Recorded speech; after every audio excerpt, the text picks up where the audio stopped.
सत्यमेव जयते या ब्रीदवाक्याला सत्यात उतरवणारी महाराष्ट्रातील एकमेव मराठी वृत्तवाहिनी आजचा महाराष्ट्र। देवचोळे गावात आज 15 ऑगस्टच्या दिवशी अनधिकृत हातभट्टेची दारू विक्रेत्याला पकडून पोलिसांच्या हवाली केले। सदर इसम हा मुरबाडमधील सरलांबे गावातील आहे।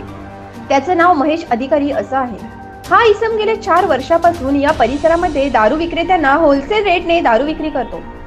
यावेळी उपस्थित देवचोळे ग्रामस्थ पोलीस पाटील व सरपंच यांच्या साक्षीने त्या इसमास पोलिसांच्या स्वाधीन केले।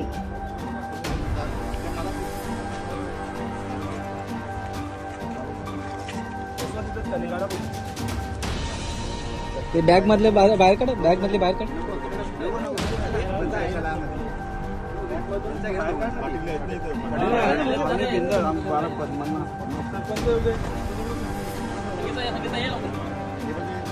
सरपंच कुठे गेले?